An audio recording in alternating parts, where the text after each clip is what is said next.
Bonjour, madame, monsieur, bienvenue sur My Media Prime Télévision dans le cadre de votre production dominicale Vitrine 237. Dans Vitrine 237, ce dimanche 20 juin, nous allons, comme tous les dimanches d'ailleurs, apporter beaucoup plus d'ample d'éclairage sur les sujets d'actualité qui seront évoqués dans le cadre de ces 90 minutes de débat politique. Ce matin, questionnons-nous en réalité sur ce qui arrive au sein de cette formation politique qui a vu le jour au retour du multipartisme dans les années 90 et que par la suite, ce parti politique a ému plus d'un Camerounais. Aujourd'hui, on est presque à la croisée des chemins avec ceux qui se livrent, en tout cas à l'intérieur de cette formation politique, avec des guerres par personne interposée. Cela, depuis plusieurs années maintenant, c'est à démontrer que ce parti était en train d'aller dans la tombe. La preuve, c'est au niveau de ces résultats qui continuent de décroître. On se demande bien si ce parti aura véritablement un nouveau départ. Mais la question qui devrait se poser aujourd'hui, au regard du dernier NEC, c'est que est-ce que finalement le SDF n'est pas dans un nouveau mauvais départ, au regard de tout ce qui est évoqué à travers la réhabilitation, en tout cas la mise en parenthèse du 8-2 que la région de Littoral a bien voulu appliquer à l'honorable président Joshua Osinabangui. On se demande bien si ce parti va sortir la tête de l'eau. Autre chose qui sera évoquée dans le cadre de cette production de Vitrine 237, c'est des cambriolages qui ont eu cours dans nos institutions publiques au Cameroun. On se demande bien de savoir comment on a pu faire au point où on passe par le Consupé. Après le Consupé, on a la Direction Générale des Impôts. Après la Direction Générale des Impôts, dans l'espace de 48 heures, on a eu le cambriolage du JICAM, le patronat camerounais, ce qui nous permet aujourd'hui de nous interroger sur le rapport que cela peut exister ou alors une corrélation entre ce qui est évoqué aujourd'hui au Cameroun comme le Covid-Gate. La question se pose aujourd'hui, y a-t-il le rapport entre ces cambriolages qu'on a assisté aujourd'hui au niveau des institutions publiques? On sait que une enquête est diligentée et d'après un certain nombre d'informations, la Chambre des comptes aurait déjà bouclé son rapport. Mais pourquoi ces cambriolages ont eu lieu juste au lendemain de l'annonce ou alors la publication de ce rapport partiel de la Chambre des comptes? En débat ce matin, la polémique et même les incertitudes autour de l'organisation de la CAN 2021 ou alors 22, parce qu'il faut rappeler que c'est en 2014 à Marrakech, au Maroc, que ceci avait été attribué à l'État du Cameroun sur la conduite à cette époque-là de Tombi Aroko, et qu'on se retrouve de 2014 en 2019, on a eu un premier glissement. Aujourd'hui, l'état des lieux, en réalité, quand on fait le triangle national du Cameroun, la question des infrastructures se pose à nouveau. On se demande bien pourquoi ces polémiques et ces incertitudes.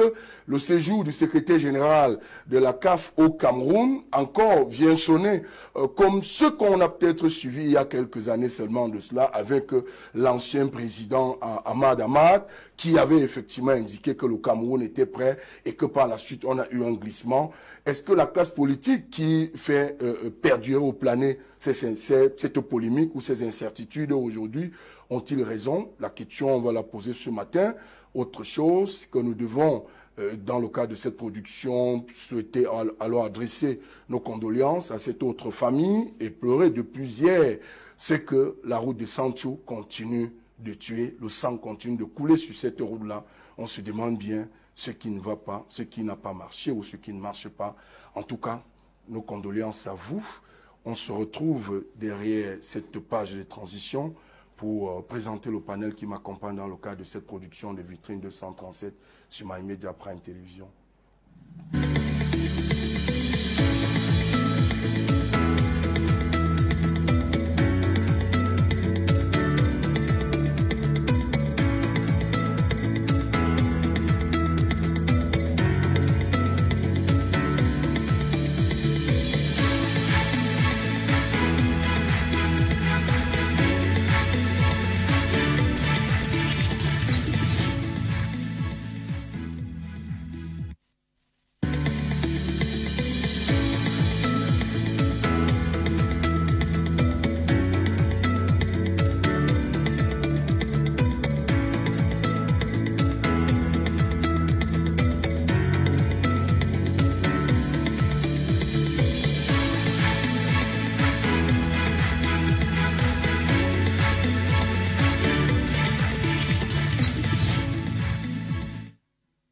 Merci de retour sur ce plateau avec moi dans le cadre de cette autre production dominicale de votre programme Vitrine 237. Il faut rappeler que vous pouvez nous suivre à travers le monde sur tous les réseaux de distribution d'images, y compris sur notre page Facebook My Media Prime, ou alors vos contributions également resteront attendues. Créditer le Cameroun de cette liberté d'expression et nous pensons que vous serez à la hauteur. Et bravo et félicitations aux promoteurs et à vous qui avez été engagés dans la Champions League pour partir de la radio à la télévision. Merci bien, merci pour cela. Un autre panéliste sur ce plateau ce matin, lui il est maire adjoint SDF pour la commune de l'arrondissement de Douala 3e, c'est ici même dans le département du Vouri. C'est Justin Youmsi. Bonjour et bienvenue. Merci Sylvain, merci à tous mes copanélistes, merci aussi aux téléspectateurs. C'est toujours un honneur de se retrouver sur la table de séance avec des éminents hommes politiques comme le docteur, comme le président Anissé, comme le secrétaire. Vraiment, c'est une joie, un honneur pour moi. Et je pense que nous allons essayer de donner le maximum de nos possibilités pour satisfaire nos multiples téléspectateurs. Et merci à vous pour cette nouvelle chaîne de télévision qui, comme disait le docteur, vient une fois augmenter les médias qui vont permettre que nous nous exprimons dans le cadre de la politique. Une fois encore, merci. Merci bien. Un autre acteur politique sur ce plateau, il est secrétaire général de Nouveau Mouvement Populaire de son parti politique, c'est le NMP, Bertrand Tatinda. Il est également panafricaniste. Il s'agit de lui. Bonjour et bienvenue. Bonjour, monsieur Tchokoda. C'est un honneur d'être là, en présence de mes chers aînés. Monsieur Ekane, qui nous a beaucoup inspiré quand on était jeune étudiant. On se rappelle de ses combats. À l'époque, on était encore auditeur de Radio France I, je préfère dire comme ça. Et on suivait en fait son actualité. A-t-il été transféré de prison? Est-il sorti? Comment va-t-il? Bonjour au docteur Fouchivé de la Task Force du port autonome de Douala. C'est un aîné, il est brave, il est courageux. Un protectionniste économique. Il a décidé de s'engager dans ce combat sans demander la permission de son parti. Ça fait plaisir de voir les Camerounais qui mettent l'intérêt du Cameroun. Bonjour, monsieur le maire. On a tous été quelque part SDF parce que le tiers-man a représenté l'espoir pour tout le monde. Merci à vos milliards de téléspectateurs. Merci bien. On clôture l'annonce ou la présentation de nos panélistes par lui. Et à 2 semaines de cela, il devrait être sur ce plateau suite à un malaise subi le matin de ce jour-là, la première d'ailleurs de la production. Il n'a pas pu effectuer le déplacement, mais il est avec nous ce matin. C'est un acteur politique historique qui aurait participé à la grande bataille du retour au multipartisme et même à la démocratie, à l'ouverture démocratique du Cameroun dans les années 90, ce qui lui a valu en tout cas un tour dans les geôles ou alors les prisons camerounaises à cette époque-là, avec ses compères aujourd'hui. Président national du Manidem, il est avec nous, Anissé Ekane. Bonjour et bienvenue. Bonjour, merci de m'avoir invité. Je ne pourrais pas commencer cette émission sans parler de la dernière actualité dans le Nozo. Les images que j'ai vues des criminels qui osent se présenter comme des personnes qui aiment ce pays, qui découpent des militaires camerounais, qui les découpent. Même dans leur discours, il y a l'un des leurs qui prétend qu'ils vont les manger.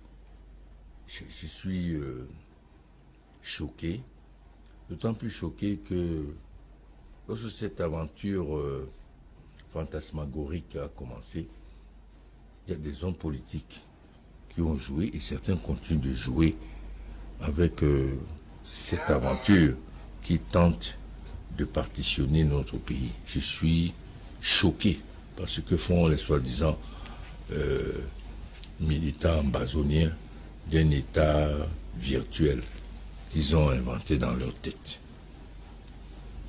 Merci bien, Président Anissé Ekane. Je vais commencer par Justin Youmsi, parce qu'on aborde là les sujets d'actu et en réalité, le sujet autour du nouveau mauvais départ du SDF est à l'ordre du jour dans le cadre de cette production de Vitrine 237. Justin Youmsi, monsieur le maire, avec vous, on assiste là à une guerre ouverte entre deux éminents cadres de votre parti politique, mais la grande surprise, c'est qu'en réalité, ceci peut-être traduit le malaise profond, tel que je l'indiquais, qui existe dans votre famille politique il y a environ maintenant 15 ans. Comment on explique la situation actuelle au sein du SDF? En réalité, il n'y a pas une guerre ouverte au SDF. Il y a deux personnes, deux anciennes amies, qui, l'un peut-être veut déjà quitter le navire, qui est déjà même en difficulté, et veut pousser... Il s'agit de qui? Pour être... On va arriver. Allez-y. On va arriver. Je disais tantôt, l'un veut quitter le navire, qui a déjà pris même un peu d'eau, et veut pousser directement au fond de l'eau et partir une fois. Alors, il y a l'autre qui pense que, même comme le navire a pris un peu d'eau, on peut remonter en surface. Le président Anissé il a introduit ses propos par ce qui s'est passé dans le Nozo, où des gens qui se disent camerounais découpent les militaires camerounais, prétendent même les manger. Vous comprenez que le SDF a eu des petits problèmes suite à la signature de l'honorable Oshi, à la pétition, qui visait à traquer les Camerounais qui sont aux États-Unis, disons comme ça, et qui fournissent des armes pour qu'on tue d'avance les Camerounais. Et ce que le NEC, en réalité, n'avait pas condamné Oshi, mais le NEC avait dit à Oshi, bon, comme tu as signé cette pétition, tu vas repasser par le même chemin pour faire inscrire le dossier anglophone à l'ordre du jour à l'Assemblée. Dans le cas contraire, tu retires ta signature. Et il faut savoir qu'il n'était pas le seul député SDF à avoir signé. Alors, quand le NEC prend cette décision, comment est-ce que la région peut encore statuer sur un dossier que le NEC a déjà pris position? Ça nous a dit tout ce que ça pouvait nous dire. Mais aujourd'hui, tout le monde donne raison à l'honorable Oshi. C'est pour ça que l'honorable Oshi, aujourd'hui, au SDF, a une cote un peu plus élevée qu'hier. Mais quand vous dites tout le monde, Justin Youmsi, on assiste quand même là à des clans. On peut se dire que le SDF aujourd'hui s'achemine avec deux factions. Non, il n'y a pas de clans. Si on dit deux factions, qui te dit que ce n'est même pas 8? Ça, c'est deux personnes qui se sont montrées. On a dit tantôt que c'était la guerre de la succession. Je ne suis même pas sûr qu'à la succession, personne des deux sera même candidat ou bien va battre ceux qui sont là. Les deux factions, c'est ceux qui veulent faire croire que c'est eux, il n'y a que eux. En réalité, les deux factions, les deux personnes ne sont pas les personnes les plus fortes au SDF après le chairman. Il y a d'autres personnes qui sont sous silence. Je ne suis pas sûr qu'ils peuvent battre ceux qui sont là. Donc, il y a l'honorable Nietzsche qui, dans sa posture d'activiste, a toujours l'habitude de faire croire au monde que les autres sont mauvais et lui seul, il est bien. Mais ça ne peut rien changer sur la vision du SDF. Nous sommes d'accord que le SDF a perdu un peu de plume, mais le SDF n'est pas mort. Nous sommes en train de vouloir remettre le SDF. Et je le dis, il y a des départs qui vont faire la fête du SDF. Il y a des départs. Il y a des gens comme Laurent qui est là seulement pour tuer le SDF. Puis, si je prends le cas du littoral, vous lui demandez quand il prend le SDF. Nous, on avait présenté peut-être 30 listes dans tout le littoral. En 2013, on se retrouve peut-être à 16. Voici 2020, nous, on n'a pas pu présenter 15 listes. Donc, ça nous fait plus du mal. Il a fait partie beaucoup de militants. Moi, je suis un président. Il y a des militants qui sont prêts à rentrer et remettre le SDF à un niveau élevé. Et lui, il le sait. Donc, pour nous, il n'y a rien à cacher. Parce que le SDF est en difficulté. Les SDF doivent faire avec ceux qui ont l'âme au SDF. Le SDF ne doit plus faire avec ceux qui viennent bénéficier. Le SDF a fait de l'honorable Nietzsche ce qu'il est. Mais on vous reproche votre rapprochement aujourd'hui, entre guillemets, avec le parti au pouvoir. Non, c'est facile de le dire. Est-ce que le parti de pouvoir, c'est un ennemi? C'est pas un ennemi. Moi, je vous dis, et j'ai souvent dit même dans nos réunions, si j'ai eu à rapprocher quelque chose au SDF, c'est qu'on a refusé d'entrer au gouvernement dans les années 92-95. Pas aujourd'hui. Mais on serait entré dans un pays sérieux. On doit entrer dans tous les pays. Vous voyez comment l'opposition entre au gouvernement. 3 ans après, ils sortent, après ils partent, ils entrent. Refusez carrément. Parce que je dis souvent, entre nous, que si le SDF prend le pouvoir, où sont nos ministres? C'est vous là qui êtes ministre. Ils connaissent quel compte. Parce que gérer un pays, ça s'apprend. On ne parle pas on ne pas parce qu'on est un activiste, on dit oh yeah, que vous pensez que si on dit que tu es ministre d'administration, il va comprendre quelque chose. Et pour le fait, on doit apprendre. Le SDF ne peut plus entrer aujourd'hui parce que on a déjà mis dans la tête des Camerounais que quand on entre au gouvernement, ça veut dire que tu as pris ta part. Mais le SDF pour moi serait entré dans les années 94-95 et on aurait fait beaucoup de choses. Merci. Bertrand Tatina, la guerre ouverte aujourd'hui au SDF semble être consumée. Dans les propos de Justin Younsi ici, cette guerre, elle est réelle aujourd'hui. Oui, la guerre, monsieur le maire, est modérée, on le comprend. Mais à la fin, il se livre quand même. Il y a un gros problème au SDF. Et les problèmes ne datent pas d'aujourd'hui. Je crois que les problèmes ont vraiment pris leur essor à l'élection présidentielle de 2018. Déjà avant ça, le 8-2 avait été énormément utilisé. C'était en quelque sorte une forme de raccourci pour ne pas régler des problèmes politiques importants. Parce qu'il y a des gens qui ont eu sur leur tête le 8-2, mais qui posaient des problèmes politiques qu'il fallait résoudre. Et c'est là où on a souvent manqué un peu de dynamisme de la part du chairman et même de l'exécutif de trancher les problèmes. Donc à l'élection présidentielle, est-ce que le candidat qui avait été désigné était le bon candidat? Beaucoup dans le SDF ont estimé que ce n'était pas le bon candidat. Ils ont vu la désignation de ce candidat comme la désignation d'un successeur. Ça a été un problème. Ça me rappelle un peu, et là, ils ne l'ont pas soutenu à l'élection présidentielle. Moi, je me rappelle encore la présence de l'honorable Joshua Oshi dans la Léquier. Ils étaient à peine 15. Où étaient les véritables lieutenants? Ça me rappelle un peu cette élection présidentielle en France, où Mme Ségolène Royal, dans une primaire socialiste, bat ce qu'on appelle les éléphants du PS, c'est-à-dire que les Mitterrandiens, c'est-à-dire les gros cadres qui amènent le Parti socialiste au pouvoir. Et il n'accepte pas. Les Laurent Fabius, les Dominique Strauss-Kahn, les François Hollande, qui était même son compagnon à l'époque, décident que oui, le choix des militants n'est pas, comment je vais dire, ce qui devrait être, et ne la soutiennent pas à l'élection présidentielle. Contrairement à l'UMP, qui avait désigné de façon autocratique son candidat, M. Nicolas Sarkozy, et qui s'est mis en ordre de bataille. Donc, il y a eu ce problème au sein du SDF. Donc, la signature d'une pétition dont nous avons apporté tout notre soutien à l'honorable Oshi, qui a été un acte patriotique.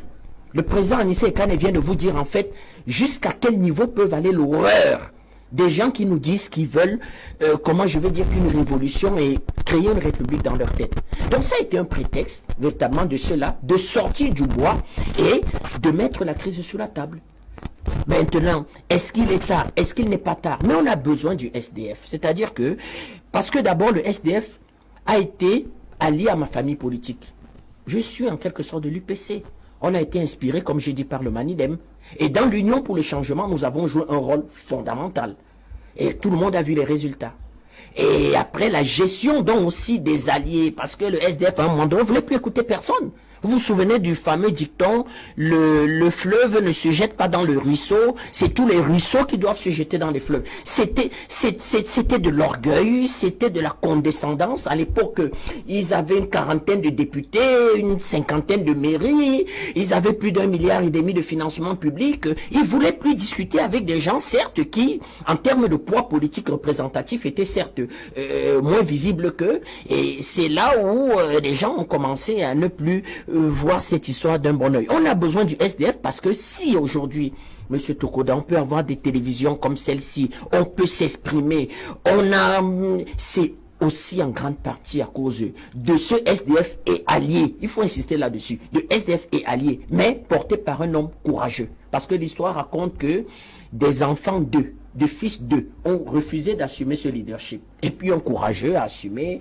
Et quand il a fallu lui dire qu'écoute, tu n'es pas agrégé, tu n'es pas diplômé, laisse la place, il a expliqué que je laisse plus la place. Donc il est courageux, il a joué le rôle qu'il a eu. Et au cinquantenaire des armées, le fait que... Est-ce qu'en mettant entre parenthèses le 8-2 que la région du littoral voulait appliquer à l'honorable aussi, cela ne met pas en mal ce nouveau départ que le SDF... Non, c'était du brigandage. Tout le monde savait que ça n'aboutissait à rien. Tout le monde savait que ça n'aboutissait à rien. C'était, comment je vais dire, que des amis qui se sont retrouvés dans un domicile privé, mangeant nourriture préparée par la femme du domicile, buvant ses bières, et une histoire de vote s'est faite de façon rocambolesque. C'était amusant. C'était un piètre spectacle d'un parti qui se veut grand. Parce que, et il a dit quelque chose d'important, monsieur le maire. Le littoral a beaucoup donné au SDF.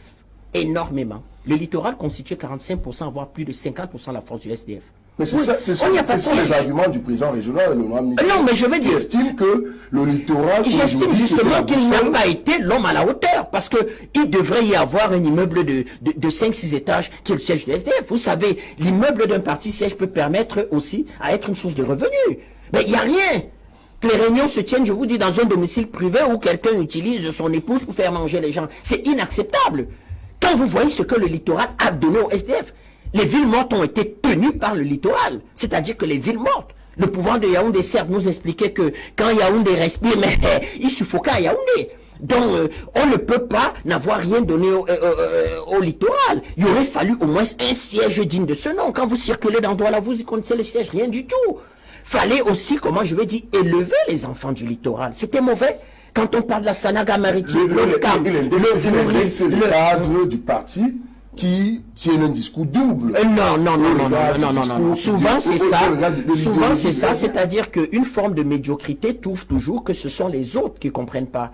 Il y a vraiment, il n'a pas été le président qu'il fallait pour le SDF dans le littoral. Peut-être à une certaine époque, mais vu les enjeux de l'heure, vu comment je vais dire que redynamiser une forme de militantisme de base, parce que le SDF a besoin de ça, de refaire maison par maison, de relancer un dynamisme de base. Il s'est embourgeoisé, c'est vrai, 3-4 mandats à l'Assemblée nationale, on devient un bourgeois, et puis il s'est dit qu'en mettant un certain, sur des critères assez flous d'apparatchik et d'inconditionnel autour de lui, résultat des courses, c'est un parti aujourd'hui qui fait à peine 3% à l'élection présidentielle. C'est inacceptable. Inacceptable. C'est vrai que le président Anissé Kanen n'a pas souhaité en réalité s'exprimer sur ce sujet d'un autre parti politique de l'opposition, mais votre casquette d'un acteur majeur qui a vu naître le SDF, tout au moins votre lecture sur ce nouveau départ qui aujourd'hui ne remplit pas toutes les conditions avec les guerres ouvertes de ces batailles-là. Je ne sais pas si c'est un nouveau départ ou une descente aux enfers. Je ne sais pas. Non, je crois que le SDF est victime de l'après 92.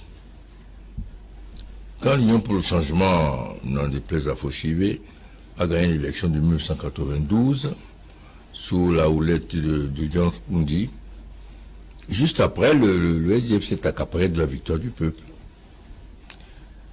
La dynamique populaire unitaire sur le plan stratégique de l'Union pour le changement a commencé à prendre du plomb dans l'aile.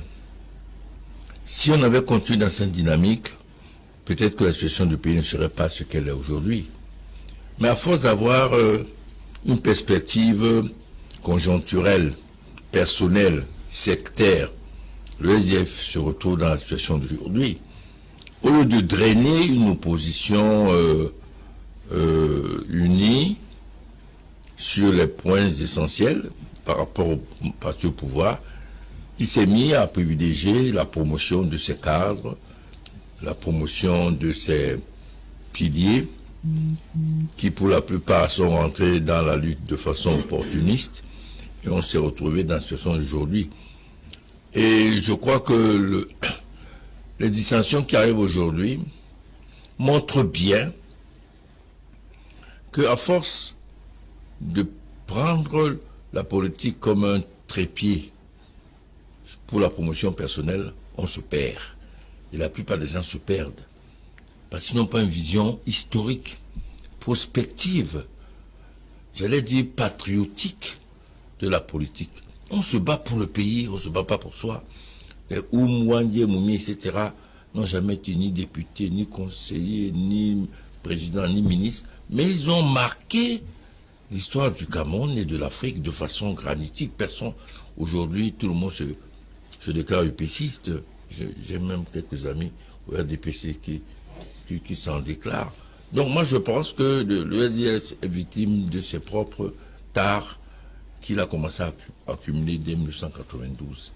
Et je ne crois pas que la situation va s'améliorer, d'autant plus que les intérêts, à partir du moment où le parti régresse, les intérêts individuels et personnels prennent le pas sur l'intérêt du parti. Oui, mais sauf que la situation du SDF aujourd'hui, président Nissé Kane, peut effectivement traduire le malaise de la construction d'une opposition forte dans le contexte du Cameroun. Évidemment que ça a des répercussions, surtout dans la dynamique de l'opposition. Mais, vous savez, ce qui caractérise, en tout cas caractérise le SDF, c'est le fait que c'est un agrégat d'ambition. Quand on regarde l'encadrement du SDF, on a l'impression qu'il n'y a pas un ciment idéologique. On a agglutiné des cadres, des élites régionales, dans le but de créer un ensemble qui peut obtenir des positions de pouvoir, députés, conseillers, etc., mais sans perspective commune, stratégique. Comment peut-on imaginer que deux députés d'un parti ont sur un problème essentiel des points de vue complètement divergents? Ça éclate au grand jour aujourd'hui, mais je suis persuadé qu'au sein du SDF, le débat idéologique est peu présent. Parce que, dès qu'on l'aborde, les points de vue ne se raccordent plus. Merci. Docteur Edouard Fauchivé, la situation de l'impasse ou d'un avenir incertain, probablement, ou alors les fissures ou les cassures au sein du SDF, tirent d'autres arguments au sein de la stratégie politique que le RDPC et votre parti politique met en place, déploie pour phagocyter des partis politiques de l'opposition. Le SDF en est victime.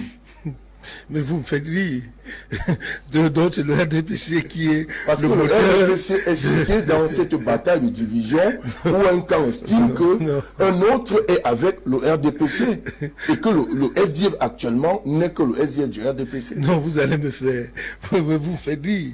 Ça prouve effectivement, vous n'allez pas donner raison à ce que le Bertrand, mon jeune frère, a dit tout à l'heure, avec ce que le président a dit.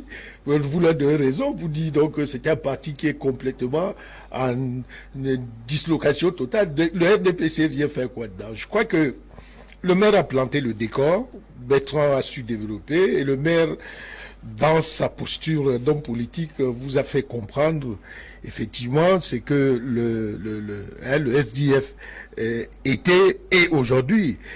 Et je voudrais revenir légèrement en arrière pour dire que lorsque vous avez Bertrand choisi un candidat, même s'il n'est pas le candidat, vous avez pris le cadre de la politique française.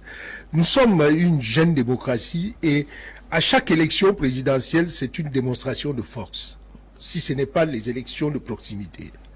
Mais vous ne pouvez pas être un parti comme le SDF, qui a été à la porte, je préfère dire la porte du pouvoir, Monsieur le Président, et que, parce que le chairman aujourd'hui est fatigué, on le dit, puisque lui-même a dit, et qu'il est en train de voir comment le parti va se projeter dans le futur, on choisit. Oshi n'est pas... Oshi, c'est un... Pour dire, c'est pas parce qu'il est un ami, mais c'était le meilleur candidat à l'époque. Vous n'allez pas dire que si c'était Nietzsche qui était candidat, il aurait eu 10%. Non, je doute fort. Aujourd'hui, là, le poste, imaginez que c'est le poste, c'est le SDF qui devait diriger le Cameroun. Excusez-moi, ce n'est pas le roi Nietzsche qui, excusez-moi, hein, si c'est par rapport à ça, c'est quand même Oshi qui peut quand même se permettre d'être président de la République. Non. Je ne trahis pas, mais je vais dire. Ce secret qui veut qu'il y ait des problèmes. Non, je ne veux pas.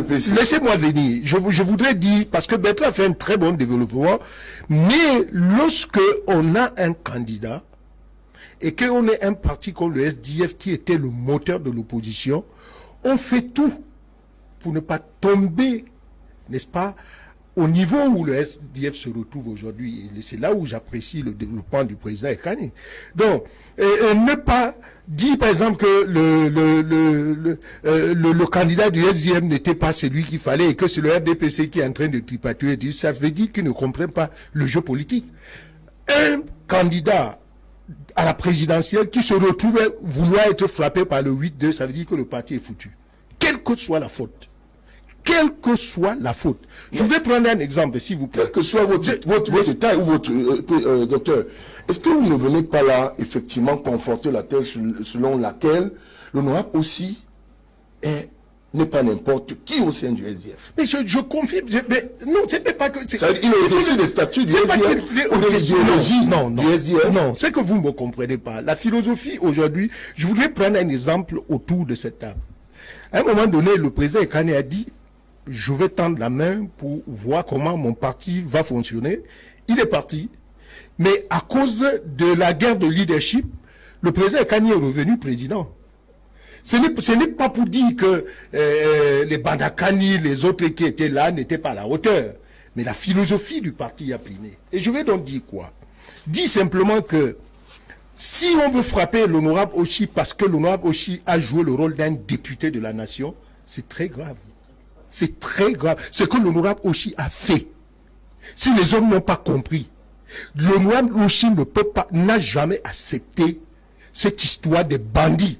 Parce que ce ne sont pas les Camerounais qui revendiquent la sécession et qui tuent les gens. L'honorable Oshi n'a jamais été... Est-ce que ce n'est pas excessif, ce discours, ces discours qui veut qu'on traite ceux qui sont dans le nord et dans le sud de bandits? Non, ce ne sont pas les vrais Camerounais, ce sont des bandits.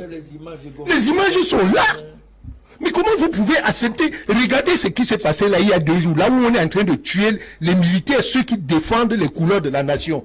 Quand bien même les militaires font des erreurs, disons, ce n'est pas comme ça. On coupe le bras de quelqu'un, on vient montrer à la télévision pour dire qu'on a coupé le bras d'un gars du billet. Et vous voulez qu'on accepte ça? Ce sont des Camerounais? Non, il faut éviter. Le SDF également à son temps, pendant l'élection municipale et législative, même à la présidentielle, accusait le RDPC déjà, y compris le Tiemani John Fundi, d'être à l'origine de cet enlisement, de cette crise. Non, ce n'est pas que d'être, c'est que le RDPC, le SDI avait toujours dit que le RDPC ne veut pas mettre sur la table de débat le problème anglophone. Et c'est pour ça d'ailleurs que le bureau du NEC demande à l'honorable Oshi, autant tu as pris l'énergie pour condamner ceux qui sont de l'autre côté, prends cette énergie pour que le problème soit débattu. Mais je parle sous la couverture du président Ekani, pour que le problème soit débattu au niveau de l'Assemblée. Il faut avoir un poids. Puisque au niveau de la conférence du président, quand bien même vous avez le groupe parlementaire, vous avez un groupe parlementaire contre peut-être 3 groupes parlementaires, ça veut dire que votre projet de loi ne passe pas. Il ne faut pas faire comme si on ne connaît pas le fonctionnement de notre Assemblée. Mais dans notre Assemblée, n'est pas pour l'intérêt de la République. Non, pas ça. Vous posez là un problème Nous parlons des inscriptions de projets de loi en débat. En relation avec un problème. Jusqu'aujourd'hui, l'Assemblée nationale n'a jamais débattu du problème j'aime pas dire anglophone, mais du problème la crise anglophone, de la crise qui se passe de l'autre côté. Mais c'est pas ni le maire ici, ni le noir Joshua qui devait faire. Ça devait être un ensemble global. Et c'est ce que le chairman voulait. Mais pour dire, si on veut sanctionner le noir Boshi, parce que le noir Boshi a dit que il faut que les Américains, nos partenaires comprennent que ils logent dans leur sphère ceux qui sont des activistes de la preuve aujourd'hui. Quand on parcourt le document du secrétaire d'État, qui dit, ce n'est pas seulement du côté du pouvoir qu'on dit que ceux-là ne vont plus entrer aux États-Unis. Ça commence d'abord par les Camerounais qui sont aux États-Unis. La preuve est là. Tous ceux qui finançaient à travers l'achat des armes sont déjà poursuivis. Donc, ça veut dire, pour revenir dans ça, c'est là où je voulais chuter, il faut que les Nicho, tous les responsables du NEC demandent des excuses à l'honorable Oshi. Au vu de la lettre du secrétaire d'État, puisque l'honorable Oshi avait raison d'écrire, avait raison de signer cette pétition. Donc ça a porté des fruits aujourd'hui. Pas seulement pour sanctionner du côté des États, mais pour sanctionner du côté du désordre que leur fait rapport. Et d'ailleurs, la sanction sera plus forte de leur côté, parce qu'une armée a pour mission de défendre un pays et de défendre l'intégrité du territoire. Donc, on peut comprendre pourquoi l'armée est en train d'aller en brousse les chercher et leur donner des leçons, que de comprendre comment un gars qui n'est pas de l'armée prend la machette et découpe quelqu'un. Donc, il faut faire très attention. Merci. Justin Youmsi sera votre dernière prise de parole sur ce sujet-là. Comment on sort de cette situation où on a l'honorable aussi, qui pense consolider avec ce qu'il est qualifié d'être républicain ou d'être proche, être le pion, pour utiliser l'expression qui est évoquée aujourd'hui au sein de votre formation politique du RDPC. Comment on fait pour sortir de ce nouveau mauvais départ? Oui, il faut déjà retirer le mot pion. Je dis, c'est l'expression qui est utilisée aujourd'hui dans la classe politique. Non. C'est l'expression qui est utilisée dans la classe politique. Non, je ne peux pas accepter. Tu dois retirer. C'est à vous de démontrer. Non, tu dois retirer le mot pion. C'est à vous de démontrer. Je vais vous dire une chose. Je ne sais pas qui dit pion, mais l'honorable Oshi n'est pas un pion. Et vous savez les sorties de l'honorable Nietzsche? Non, je vais vous expliquer. Il a ses plus. Oui, je vais vous expliquer. Je vais vous expliquer. On est arrivé. Il y a ce mot pion. Et je voudrais aussi dire au docteur Faucheux que nous ne pouvons pas dire à l'honorable de demander on ne peut pas dire qu'on demande pardon à l'honorable Oshi. Ce qu'il a fait, il a fait son travail. Un enfant ne peut pas prendre le seau pour aller puiser l'eau, tu dis qu'il a bien fait. Donc il n'a fait que son travail, ce qu'il a fait. Le 8 a failli le sanctionner. Non, c'est pas le 8 de Le 8 a failli le sanctionner parce qu'il a signé cette lettre du chef maire. Le SDM n'a jamais donné le 8 Mais il est passé au tribunal du SDF. Il n'est pas passé au tribunal du SDF. Non, la requête a été reçue. Non, attends, mais attendez, mais qui a fait? C'est pas les maîtres, ce sont eux qui ont fait les mêmes documents. Et ses amis lui ont donné pour qu'il va étudier. Parce que quand on dit passer au tribunal, ça veut dire qu'on a entendu Oshi, quand on lui dit, il a donné sa version de fait. C'est pas le cas. Donc il n'a pas été. Moi je refuse. Recevable. Mais le NEC avait jugé recevable la requête de même c'est n'importe quel document. Oui, ça a respecté les 10 jours de délai. Oui, mais la recevabilité, ce n'était pas que le fonds était bien, c'est qu'ils ont déposé dans les 10 jours. Oui, simplement. Bon, maintenant, vous jugez quelqu'un qui a fait son travail? Non, nous on n'a pas jugé. Le NEC n'a pas jugé parce que le NEC n'a pas. Je vous dis que le NEC c'était il a saisi de ce problème. Donc il ne revenait plus à quelqu'un d'autre de parler, sauf si c'est celui qui veut apporter le désordre comme il a fait. Donc je dis non, l'honorable Oshi a fait que son travail. Il a fait que son travail. Ah bon, félicitations. Oui, il a fait que ce qu'il doit faire. Bon, mais je vais dire, pour la question de tout à l'heure, je peux rassurer le président Anissé que le SDF ne tombera pas. Nous sommes encore dans notre dynamique. On est en train maintenant de remettre ceux qui ont encore l'âme du SDF, ceux qui connaissent l'idéologie, ceux qui connaissent que le SDF est socialiste. Ceux-là sont en train de reprendre le SDF. Et à partir de là, nous allons avancer. Nous allons mettre ceux qui ne savent même pas de quoi. Il y en a, nous sommes des Camerounais. Il y en a qui viennent parce qu'ils veulent un peu d'argent. Bon, le temps est arrivé où l'argent ne doit plus être devant, c'est l'idéologie. Et l'idéologie, ça veut dire que c'est les gens qui vont faire le sacrifice. Quand tu as dit que on a tassé Oshi de ceci, l'honorable Nietzsche, quand tu ne t'entends pas avec lui, il te dit que tu es du RDPC. Ça, c'est la seule défense. Pourquoi deux députés? Non, attendez. Oui, attendez. Non, je vais vous dire. Pourquoi deux députés? Je vais vous dire. De la même région. Non, c'est pas l'affaire de deux députés de la même région. C'est que ses intérêts sont déjà menacés. Il faut ce qu'il ne peut plus y avoir. Quand tu n'es pas d'accord avec lui. Qu'est-ce que vous mettez dans intérêt menacé? Il faut dire peut-être la vérité, que le peuple comprenne. Quelle est la pomme de discorde aujourd'hui entre aussi? Et c'est que le SDF qui a fait de lui député ne peut plus faire de lui député parce qu'il y a le challenge. Il faut qu'il aille ailleurs. et pour aller ailleurs, parce qu'il ne peut plus être député au SDF. Il a fallu même 2020, il a fallu que le NEC dise qu'on reconduit tout le monde pour qu'il soit député. Il y avait une concurrence qui allait le mettre à côté. Ah d'accord. Donc, mais le NEC a demandé qu'on reconduise, il a bénéficié. Nous ne pensons pas que ça soit encore possible. Il sait qu'il ne peut plus être député. Tout au moins, il ne peut pas être... On va d'abord le battre au primaire. Et il pourra aller peut-être ailleurs. Donc, directement au MSC. Oui, lui-même il va partir au MSC. Ce n'est pas que... C'est parce qu'il n'est pas seulement honnête. Il n'est pas seulement honnête de dire qu'il doit aller au MSC. Il n'est pas seulement honnête de dire qu'il va aller au MSC. Vous ne confirmez pas là la tête de ceux qui pensent que vous êtes un anti-Nintieux. Non, ce n'est pas l'affaire. Non, c'est pas l'affaire. Non, c'est pas lors de la dernière session. Non, ce n'est pas l'affaire. Qui a fait de vous-même. Donc, si je pouvais regarder, ça dire que même Oshi est contre, je suis contre lui, puisque c'est Oshi et Nietzsche qui sont venus me renverser à Douala 3e. Oshi n'était pas ailleurs, Oshi était avec Nietzsche, c'est eux qui sont venus me renverser. Malheureusement, ils n'ont pas pu. Donc, ce n'est pas ce côté-là. Mais pour le moment, je regarde qui peut apporter le SDF un peu plus loin. Qui peut, notre barque qui veut déjà prendre l'eau, qui peut soulever. C'est ça qui m'intéresse. C'est ça qui m'intéresse. Oshi et Nietzsche sont venus à Douala 3e pour m'enlever, moi, le président. Mais j'ai été seulement au-dessus d'eux. Donc, je ne supporte pas Oshi pour un problème quelconque. Je ne demande rien à personne, mais le SDF m'intéresse. Moi, j'ai la pleine conviction, et c'est ce que nous disons tous les jours, l'idéologie du SDF, ça va rester. Et le président, je crois, celui qui parlait, nous ne pouvons pas être à Douala. On a eu des communes, on a géré Douala 3e, on a géré Bonabéry, on a des députés. Les gens vont dans leur maison faire une réunion jusqu'à dire que ceci. Et puis vous dire qu'ils sont des socialistes. Quel genre de socialistes ça? Quel genre de socialistes? Et c'est cette histoire qui nous amène à dire aux autres que non, le temps est passé. Moi, personnellement, j'ai été sympathisant de SDF de 93 à 97. En 98, je suis militant du SDF. Et dès 2002, j'étais vraiment militant. J'étais président de cellule, j'étais secrétaire à la communication, j'ai eu beaucoup de postes avant d'être président. Donc, tu ne peux pas avoir une élection. Quand vous avez vu ce qui s'est passé à Douala 3e, c'est moi qui étais l'artisan de la campagne. Quand tu allais voir l'honorable Michel, on va faire comment? Il dit non, c'est le président, c'est lui qui sait comment il fait sa campagne. C'est lui qui... Parce que tous sont des paresseux. Par jour, il t'appelle ma 4 heures, mais ça ne me dit rien.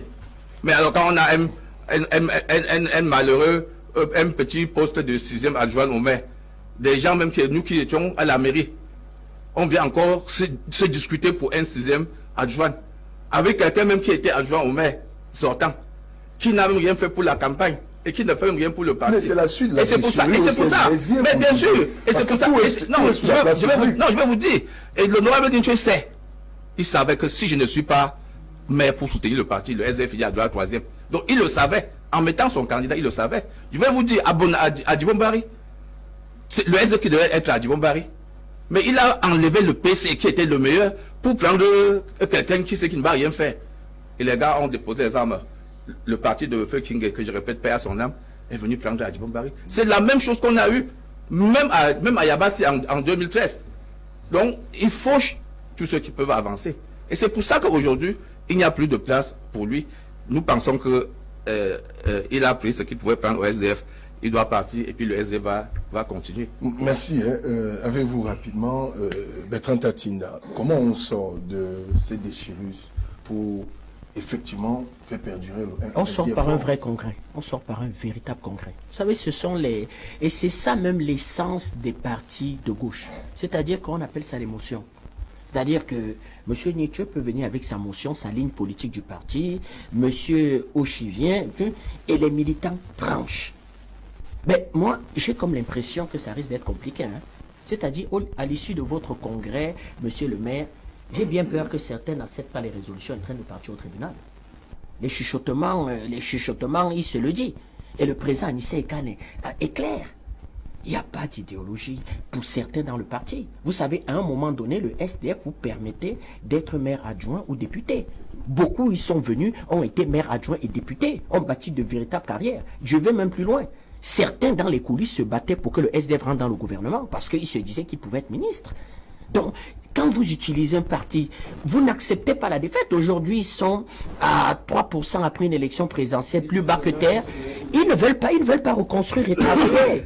Et puis, dans cette situation, dans cette signature de pétition, l'honorable Oshi n'était pas le seul du SDF à avoir signé. Pourquoi c'est lui qui concentre toute la détestation et toutes les attaques? Ça veut dire qu'il y a aussi un problème de personnes et un problème, comment je vais dire, que d'héritiers qui se jouent. Mais il faut dire que les scores électoraux du SDF sont réduits à peau de chagrin. Je vous dis, le littoral était la fédération, l'une des fédérations les plus fortes. Enfin, quelque chose qu'on ne veut pas dire. Il y a quand même une composante sociologique contre une autre composante sociologique. Il y a les originaires de l'Ouest quand même qui aimeraient bien, après le chairman, gérer le parti. L'hypothèse du Bami Pawa au sein. Non, pas Bami Pawa, c'est-à-dire l'hypothèse d'un enfant de l'Ouest qui prend le parti.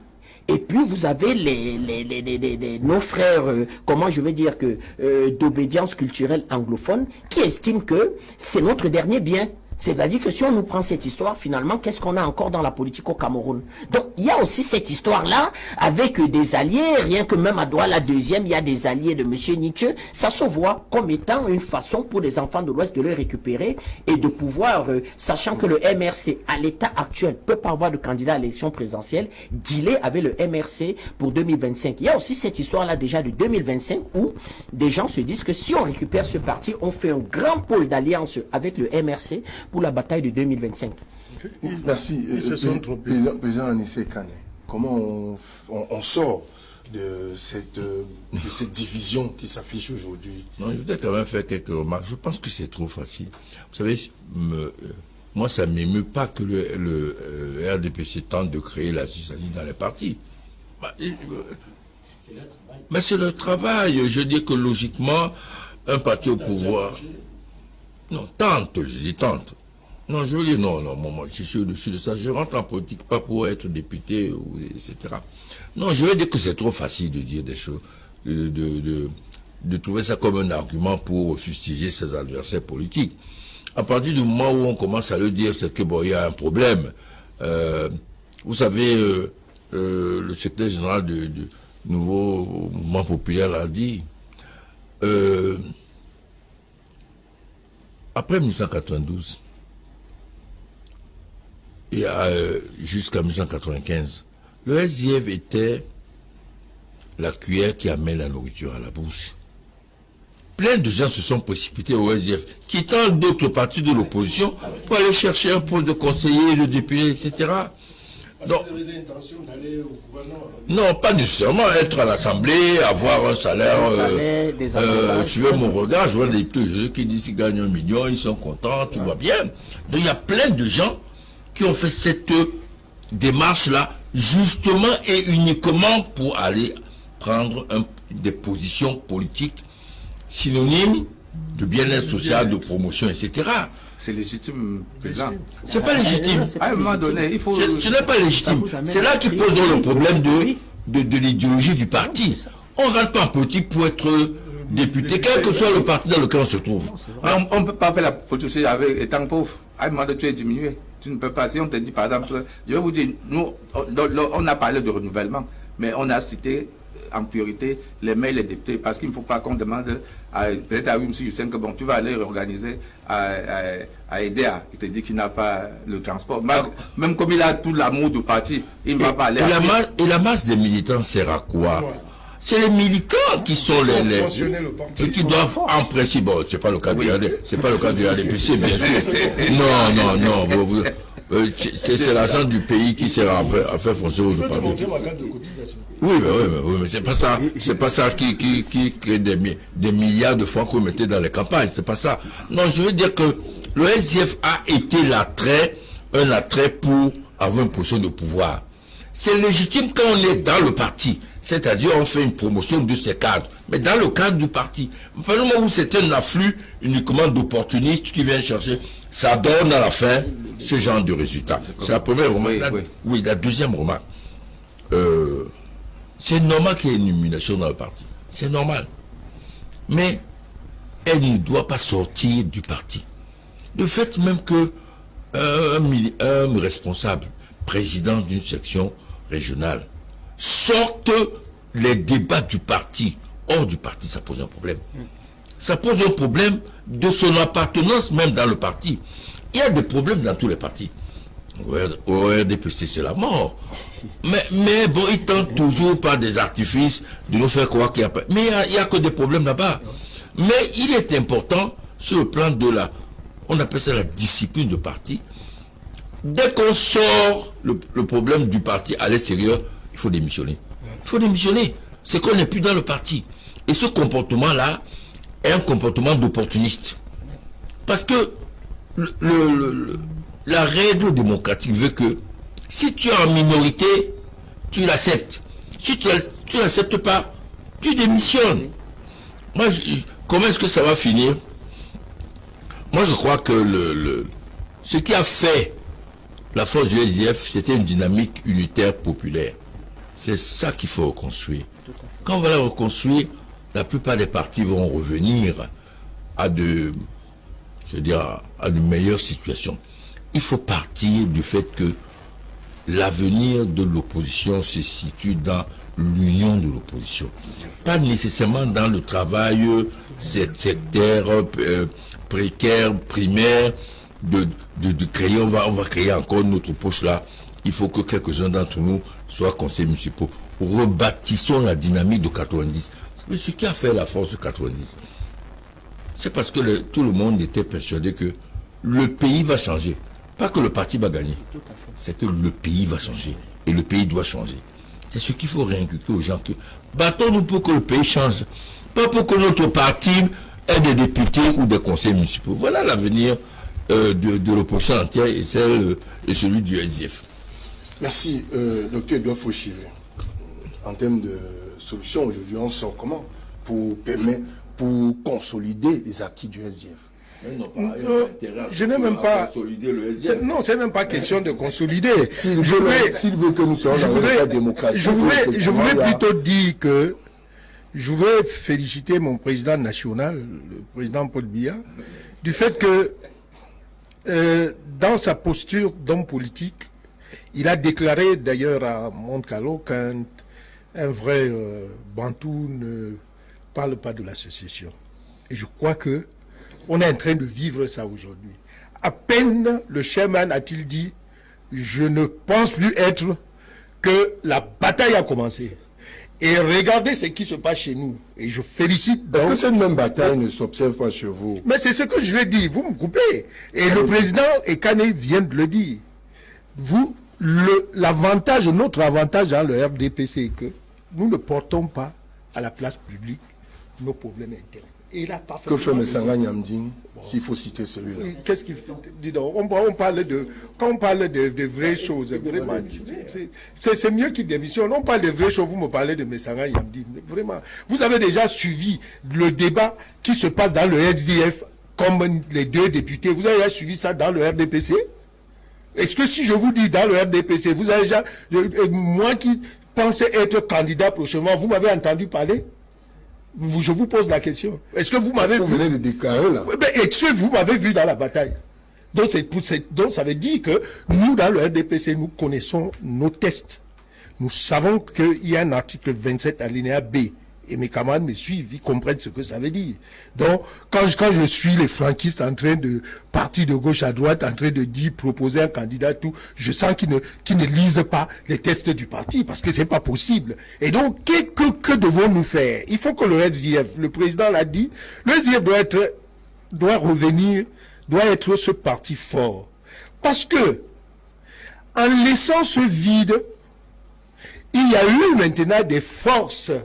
Il y a une force extérieure qui s'est déclarée et qui aujourd'hui est comme du miel où toutes les mouches veulent y aller.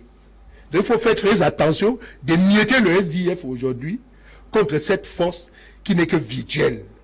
Et redonner donc au SDF une position de quelqu'un qui a déjà géré la chose publique. C'est cet avantage. Il faut le dire. Le SDF a eu au moins à gérer, donc à participer à... Même comme ce n'était pas dans le fond, et Kane peut dire tout ce qu'il veut, il était parmi ceux qu'on pensait qu'il pouvait apporter sa contribution dans un cadre d'un gouvernement élargi, mais il a toujours été « je viens, je ne viens pas, je viens pas », et aujourd'hui, bon, lui on se rend compte, et c'est bien, et je voudrais dire à monsieur le maire que son analyse m'a plu d'entrée du jeu, où il a dit, à un moment donné, il fallait comprendre qu'il était nécessaire de participer. Et je parle à cette force virtuelle qui est aujourd'hui au centre de la discorde du SDF, que les responsables, les leaders du SDF doivent oublier cette force virtuelle. La politique se fait au niveau des 3 étapes. C'est être maire au niveau de la base, porter la voix de ceux qu'on dirige en bas, être député, enfin d'amener la voix du peuple dans cette assemblée où tout se décide, ou bien être président de la République, enfin, n'est-ce pas, de gérer l'exécutif. Voilà les 3 niveaux. Et quand on n'est pas représenté dans les 3 niveaux, c'est une force virtuelle. Et je voudrais que monsieur le maire, mon ami Yoshi et Nicho comprennent que vous avez l'avantage d'être représenté à 2, sinon 3 niveaux. Je n'ai pas parlé du Sénat, dont la chambre haute est égale à la chambre basse. Vous avez cette chance d'être dans le couloir, n'est-ce pas, de la force pour diriger un pays. Est-ce que ce n'est pas ça, en réalité, la pomme de discorde, disait le président Nissé Kane ici. Une fois qu'on est sénateur ou député au Cameroun, on oublie la transformation sociale. C'est pour ça qu'il faut revenir. Vous félicitez là uniquement le fait qu'ils sont à la chambre haute, à la chambre basse. Non, c'est comme je dis que... Et en réalité, aujourd'hui, la question qui est sur la table au centre, c'est la recherche des solutions. Mais si je suis en train de leur donner la solution pour dire que eux, ils ont donné des solutions internes. Je donne une solution externe parce qu'il y a une force virtuelle qui attire. Comprenez-moi. Vous voulez que je dise le MRC est en train de désorganiser le SDF. Et je dis donc aux leaders du SDF, n'allez pas vers une force qui n'existe pas, parce que vous existez déjà.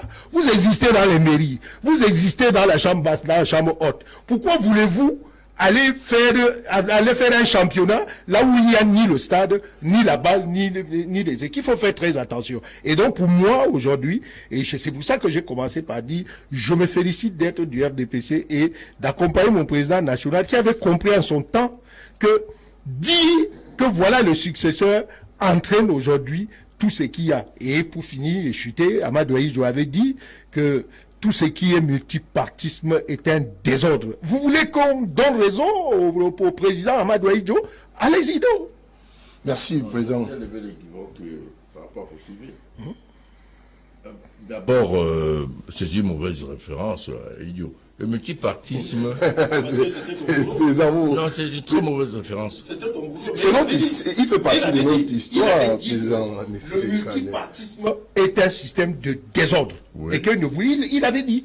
Et nous ne lui donnons pas raison. Parce que si on lui donne raison aujourd'hui avec le travail du multiparti qu'on est en train de faire aujourd'hui, où les forces virtuelles veulent commander maintenant les partis, comme le tien ou bien les autres, ben c'est qu'on a donné raison. C'est le manque d'ouverture politique réelle qui crée le désordre.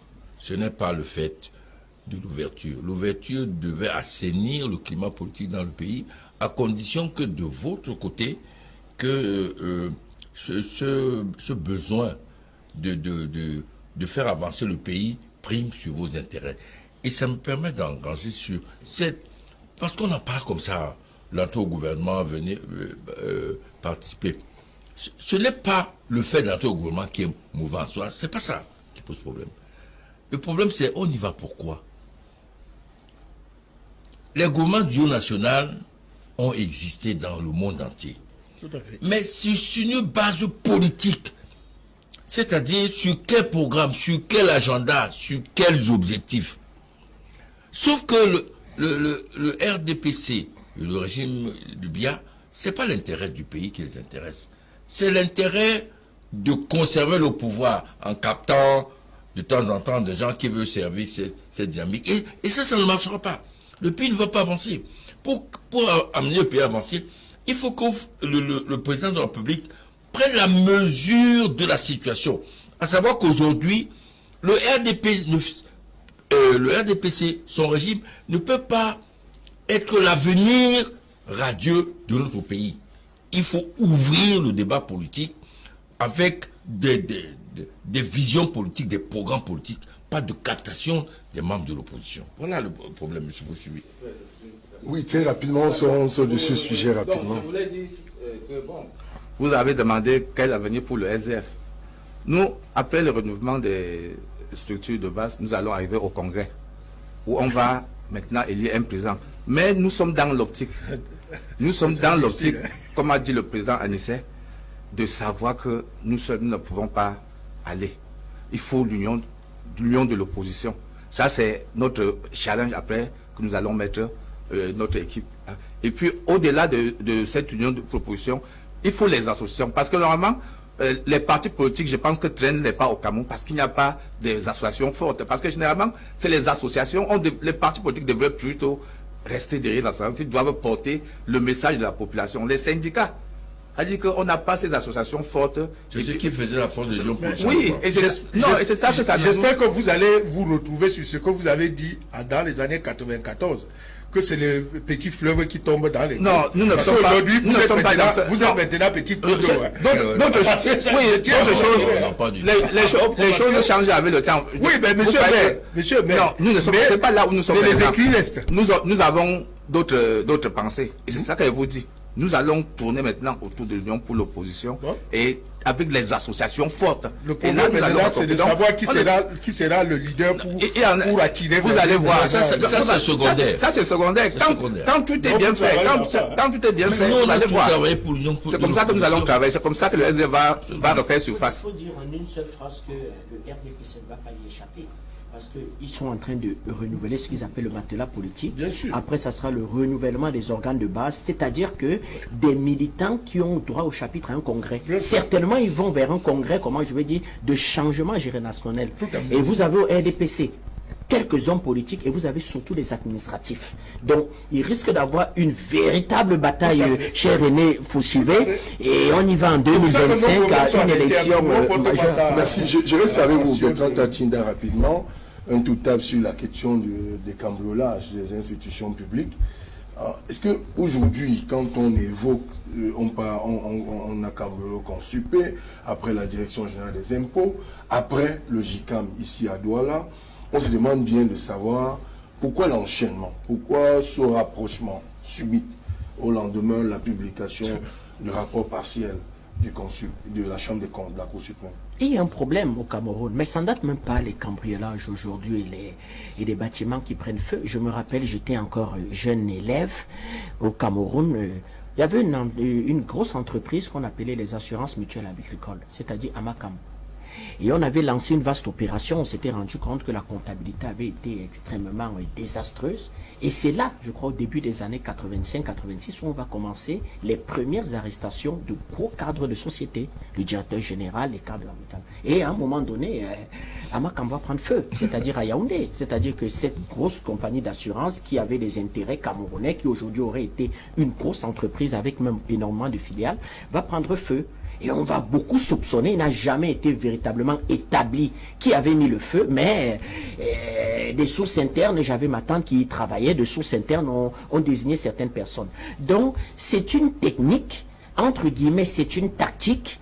J'ai été très surpris du compte Supé parce que c'est quand même un ministère délégué à la présidence de la République. C'est vrai qu'ils ont ce qu'on appelle des organes extérieurs à l'extérieur de la présidence de la République, mais le compte Supé, vous savez que ce sont les rapports du compte Supé qui sont à la base de 80% d'arrestation de ce qu'on appelle des gros poissons dans le cadre de l'opération Épervier.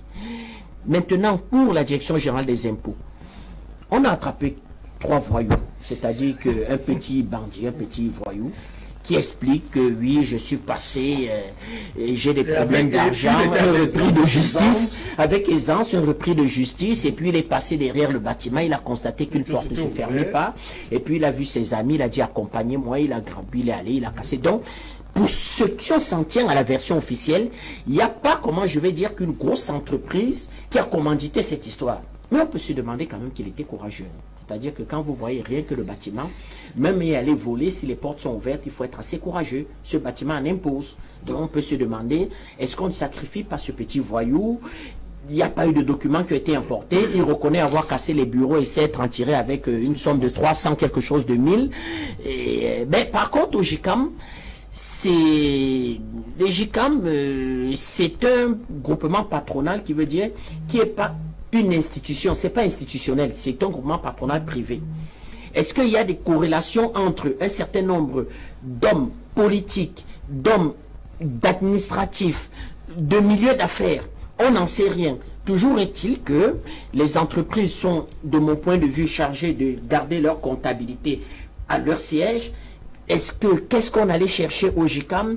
Est-ce qu'il n'y a pas aussi de bataille, comment je vais dire, de succession à l'intérieur du GICAM? Parce qu'il se dit à l'intérieur du GICAM que celui qui est là roule pour un certain nombre d'intérêts. D'ailleurs, nous, au NNP, on ne s'est jamais reconnu dans ce GICAM-là. Ce qu'on est allé chercher au GICAM, il faut rappeler que c'est les hommes d'affaires du Cameroun qui ont gagné les marchés dans le cadre du Covid. Eh bien là, vous donnez donc alors un lien direct qui peut être, comment je vais dire que, entre un tribunal criminel spécial qui auditionne tout le monde et aux dernières nouvelles aurait auditionné même le chef du gouvernement, c'est au conditionnel, mais cela semble se confirmer, et des hommes d'affaires qui auraient gagné un certain type de marché. Donc ça veut dire qu'ils ont peut-être voulu précéder l'arrivée de magistrats instructeurs au GICAM.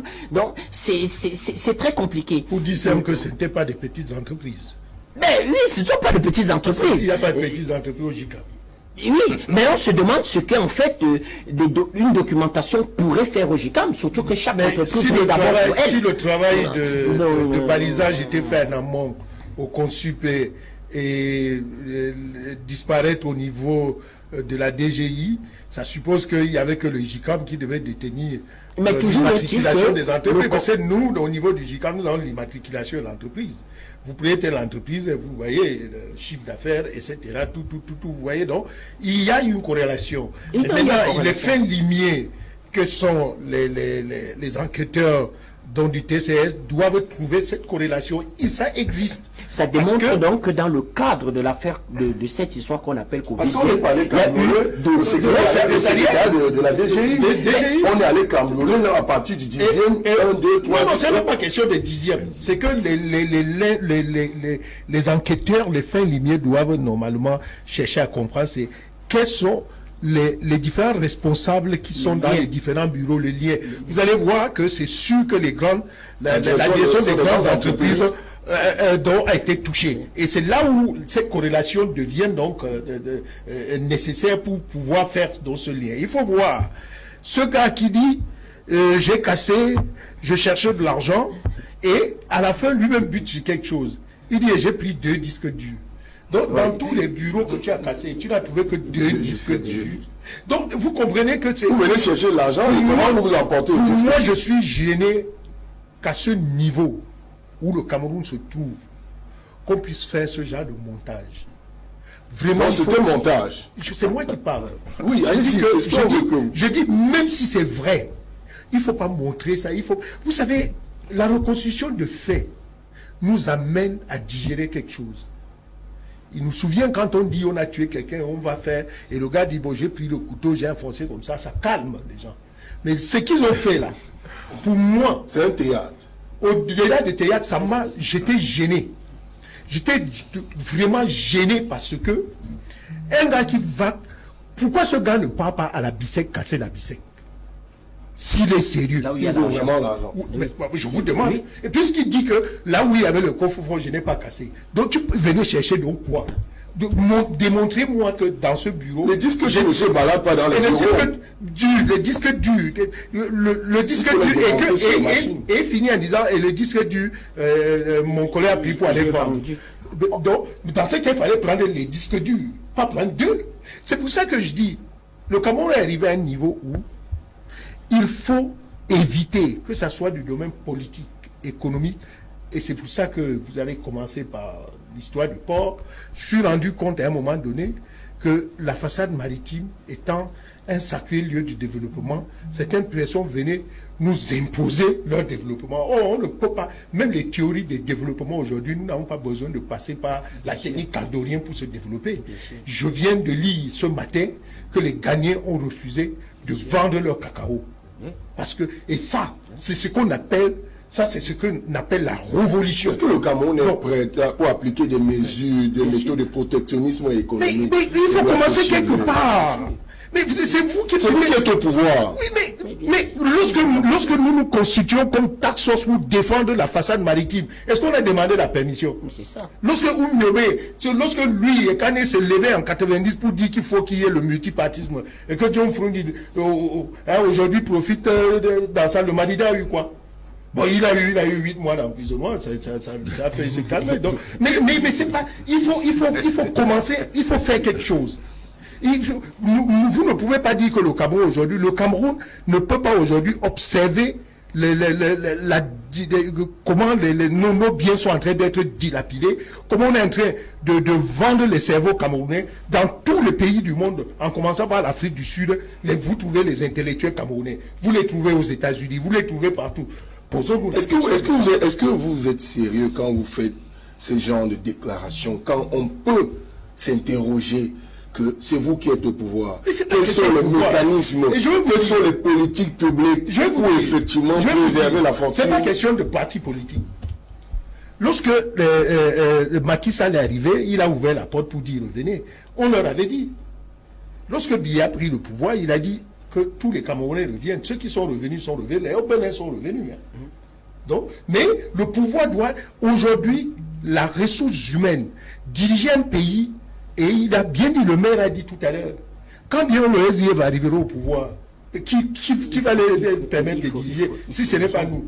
Donc ça veut dire que ceux qui sont aujourd'hui, qui dirigent le Cameroun, devaient se dire aujourd'hui, est-ce qu'on peut continuer à diriger le Cameroun avec les administrateurs ou bien avec les experts? Ça, that is a question. C'est pas moi qui dois répondre. Et on a vu les limites aujourd'hui des administrateurs de l'ENAM. Si vous ne le voyez pas, c'est pas politique. Je le dis, on me suit. Je le dis, on me suit. Donc c'est pas question de RDPC. Mais c'est pour ça que notre candidat avait demandé qu'on dissout l'ENAM. C'est lui qui imprime aujourd'hui les titres. C'est pas parce qu'on est du RDPC, on est du... Non, il faut se poser la question de savoir la dynamique qui est aujourd'hui est mise sur pied. Est-ce que ça apporte des valeurs? Et si ça ne porte pas, on a dit dans les techniques d'études d'analyse de projet de faire des changements. C'est pour ça que j'ai dit, est-ce que vous trouvez normal qu'on prenne des gars, vous les voyez même, ils n'ont actuellement rien, on dit qu'il est chinois parce qu'ils sortent pour aller faire 11 étages pour prendre 380 000 et 2 disques durs et sortir pour casser la plus grande direction générale de ce pays. Oubliant son téléphone portable. Et oubliant son poste de quelqu'un qui va voler avec le poste, avec le téléphone. Et il met ça à la charge. Il met à la charge. Donc, je vous dis ça parce que même si c'est vrai, ça veut dire que la direction de la sécurité de la direction des impôts doit changer parce que c'est une honte qu'on dise que il y a la sécurité et on est venu casser 11 étages pour prendre 380 000 et donc ce garçon, je voulais que ce garçon, qu'on ne le mette pas en prison, qu'on le garde pour qu'il puisse nous casser, pour qu'il nous casse les vrais banques pour donner l'argent au Cameroun. Merci. Président Nissé Kane, la problématique de ces cambriolages pour remettre au bout du jour, en termes de questionnement, la faillite de la sécurisation des institutions publiques au Cameroun? Non, pas du tout. Si aussi facilement non, pas du tout. Consupé, c'est l'enquête sur le Covid, la Covid-19, direction des grandes entreprises, c'est les grandes entreprises du Cameroun, le GICAM, c'est le patronat des grandes entreprises. La corrélation est évidente. Non, c'est du cinéma. Je pense que le fait de nous présenter cette théâtralisation de ce cambriolage, c'est une insulte à l'intelligence des Camerounais. C'est une grosse insulte. Je ne sais pas si les responsables de l'enquête, de la gendarmerie, de la police, qui ont fait ça, s'imaginent eux-mêmes que les Camerounais vont gober ça. Ils savent que non. Mais comme il fallait rappeler, et en fait avec une vitesse extraordinaire, on parle de présomption d'innocence et une présomption de culpabilité quand on présente des choses comme ça au public. Moi, je suis persuadé que le pouvoir soit obligé, le pouvoir et tous ses corollaires, d'être obligé maintenant de faire dans la grossièreté. C'est que on est pratiquement à la fin. Parce qu'il n'y a plus moyen de faire autrement que dans la grossièreté. Avant, tous les incendies qu'on a eu dans les ministères, etc., il n'y a jamais eu de résultat d'enquête, etc., parce qu'au moins, on s'imaginait que on ne va pas présenter n'importe quoi. Mais là, maintenant, qu'on soit obligé, dans la grossièreté, de nous faire avaler qu'un Chinois a grimpé au 15e étage avec une société de gardiennage de la police, de la gendarmerie qui garde la direction des grandes entreprises, c'est que bon, mais ça ne va plus, ça ne va plus. Et moi, je reviens un peu par rapport au développement de Fauchivé en disant que, vous savez, la dynamique de fin de règne, c'est une dynamique générale. Elle touche même le parti au pouvoir. Et je crois que la démarche des militants ou sympathisants du RDPC dans le cadre de la protection de la souveraineté du pays va dans cette dynamique-là. Moi, je connais le travail que la Task Force a effectué avec Fauchivé et d'autres responsables syndicaux. On a eu à travailler ensemble.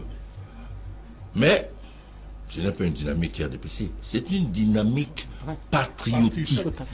Et ça, personne n'y peut rien. Parce que tôt ou tard, quand on a spolié les gens de façon permanente, de façon grossière, il y a des lignes rouges qu'il ne faut pas traverser. Et en ce qui concerne le port et Bolloré, on a fait des choses extraordinaires. Je vous parlerai de Camara, c'est extraordinaire. Comment peut-on imaginer qu'après un accident, on reste 4 ans sous prétexte que c'est le gouvernement qui doit financer le trafic des voyageurs et les milliards de francs que Bolloré a encaissés dans le transport des marchandises sans concurrence, ça pose des problèmes. Tant mieux si on arrive maintenant à engranger une dynamique patriotique qui transcende les partis politiques, y compris le parti responsable de tous ceux des autres. Merci. Justin Younsi, on est là en plein Covid-Gate et par la suite, on assiste à des cambriolages des institutions insoupçonnables, inimaginables. Si tant est-il que le système de sécurisation de ces institutions allait cambrioler le Consupé, la DGI et le JICAM, ça laisse quand même... ça prête à équivoque. Non, ça ne prête pas à équivoque. Il fallait s'y attendre. Chaque fois qu'il y a un tel événement au Cameroun, chaque fois qu'il y a l'odeur de détournement, on incendie toujours les structures au Cameroun. Chaque fois. Quand vous regardez une structure comme le Consul, comme la direction des grandes entreprises, quand un ministre sort au Cameroun, il a derrière lui au moins 250 billets pour le garder. Vous croyez que c'est la société, c'est comme ça qui n'est pas gardé? Nous sommes arrivés ici. Vous pensez qu'un étranger peut entrer ici et voler? Personne ne pouvait entrer ici. Jusqu'à là, même si on sort, parce que nous ne savons pas où va la porte là. Donc pour qu'on cambriole ici, il faut que ce soit des gens en interne. Personne ne peut quitter dehors. Ce petit garçon qu'on a fait le théâtre là, c'est juste pour amuser. Et puis ça fait encore plus mal. Parce que de mettre cet enfant devant la scène, on aurait dû laisser pour qu'on analyse. Parce que c'est plutôt une insulte qu'on croit que c'est ce garçon qui est venu mettre son téléphone à la charge, un bandit qui vient mettre tout ça. Ça, ce n'est pas bien. Donc, à partir du moment où les détournements de la Covid ont déjà pris le dehors, il n'y a pas encore de preuves qu'on est en face. Non, il y a des documents qui sont là. Là, ça y a commencé. Il y a des documents qu'il faut distraire avant. Il y a des documents qu'il faut distraire avant. Rien, il n'y a pas de hasard ici. Et quand je venais ici, je n'avais pas encore vérifié la relation entre DGI et Consul. C'est quand le docteur parlait que je me suis dit, ah ben tiens, c'est-à-dire que les trois s'y vont ensemble. Les trois s'y vont ensemble. Donc il n'y a pas de hasard en rien. Chaque fois qu'il y a que l'odeur de détournement sent déjà au Cameroun, on cherche toujours à distraire. Nous ne pouvons pas accepter au Cameroun que la direction de l'entreprise soit cassée comme si c'était... Même une coopérative ici, à Douala, il y a au moins 2 militaires dedans avec rien que les armes là. Il dit même une coopérative, ici on voit 2 militaires qui sont à côté. Et c'est ça là qu'il n'y a personne. Pour qu'un petit garçon vienne... Et même une image, monsieur, mais vous avez vu comment le gars a traité les dossiers, les papiers, les documents étaient au sol.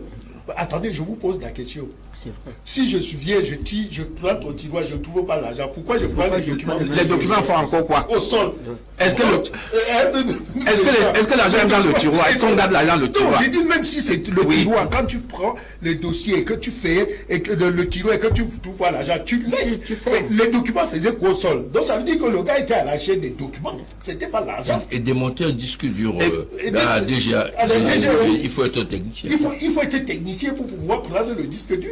Donc je disais vraiment, comme disait le président Anissé, nous, c'est la fin de ces règnes qui s'annonce.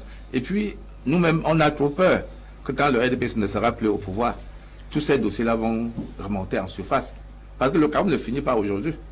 Tous ces dossiers vont remonter en surface. Et c'est pour ça. Pourquoi ça remonte? On va d'abord traquer tous ceux qui ont fait. Pourquoi est-ce qu'on on va pas traquer objectivement. On va traquer ceux qui. Ah ben vous allez attendre longtemps. Ceux qu'on va sacrifier. Parce que vous allez attendre longtemps. Non. Si après 2024, nous serons encore là. Je vous assure, vous ne pourrez plus. Oui. Vous n'allez plus. Mais vous voyez la personne. Je vous ai dit que moi, je ne suis pas. Vous venez dire quelque chose là. Oui. Le successeur de l'opposition, vous allez seulement connaître le jour du deuil. Oui. Les gens vont s'embrouiller comme on s'embrouille là. Vous n'allez jamais connaître le vrai successeur. Donc vous allez faire comme le RDPC quoi. Non. Vous ne saurez jamais qui est le successeur. Non, ce n'est pas ça. Non, on ne va pas vous imiter. Mais je vous dis la vérité. Nous allons, je vous dis, au SDF, nous allons revenir sur 4. On doit travailler avec l'union de l'opposition. Oui. On doit travailler les autres. On ne doit plus. En tenant compte du MRC. Hein?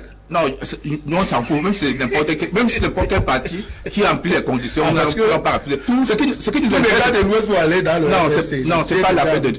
C'est pas. Non, il ne faut pas. Toi-même, tu es de l'Ouest. Tu iras alors. Qui? Je suis du RDPC. Non, tu es de l'Ouest. Je suis du RDPC. Non, tu as dit tous les gars. J'ai pas vu m'attacher à l'UDC. Tu as dit tous les gars. Au MRC, je veux m'attacher. Bon, moi, si tous les gars iront, moi, je n'irai jamais. Bon, donc c'est bon. Donc je n'irai jamais. Et il y en a comme moi qui n'iront jamais. Donc je vous dis, ne vous dérangez pas. Votre équation est déjà dans nos mains. On ne va plus aller faire ce que vous faites là. Nous allons crier. Laissez seulement quand nous on se renouvelle, que le SDF se renouvelle. Ah donc vous renouvelez. Nous on a se multiplier. Non, nos structures sont en train de nos structures sont en train de marcher. Renouvelez-vous, nous se multiplier. Non, même chez vous, nous avons vu la petite guerre il y a 3 mois ici seulement pour ce que vous appelez non, leur fichier de mais la guerre qui avait dans tout voilà c'était très grave. Donc parce que je vous dis, nous on ne va pas faire la politique de 92 ou le temps avance puis les stratégies vont changer. Nous aussi on est dans les stratégies. Non, vous ne pouvez pas changer. Votre disque dur est déjà grillé. Voilà qu'on a un prix à Merci. On va là rapidement en débat. On va sortir de l'émission avec ce sujet qui préoccupe néanmoins également les Camerounais depuis 2014, qu'on a attribué l'organisation de la plus prestigieuse compétition au Cameroun, la Coupe d'Afrique des Nations. Le Cameroun peine effectivement aujourd'hui en termes de lisibilité à rassurer la communauté nationale et même internationale. On se demande bien, Bertrand Tatinda, pourquoi ces polémiques et ces incertitudes persistent? Non, il faut dire ça a un rapport avec le sujet tout à l'heure. C'est à un moment donné, il faut questionner la morale des Camerounais. C'est-à-dire que le gouvernement a décidé de donner un nouvel élan économique au pays avec ce qu'ils appellent la stratégie nationale de développement. Vous ne pouvez pas bâtir ça sur des gens qui n'ont pas de morale. Pour des gens pour qui l'argent est l'unique et seule valeur. Il faut avoir l'argent. Soyez voyous, soyez, comment je vais dire que, fourbe, il faut que vous ayez l'argent. C'est très compliqué. S'il est vrai, s'il est évident, pour ça il n'y a pas de doute, la CAN se jouera au Cameroun. Mais on peut questionner la démarche. C'est quoi un stade qui met 12 ans de construction? Soyons quand même sérieux. Soyons quand même sérieux. Donc, il y a eu aussi un certain type de pratique, et d'ailleurs, nous ne comprenons pas pourquoi le CONSUP et les structures, comment je vais dire que d'enquête, ne regardent pas de ce côté-là.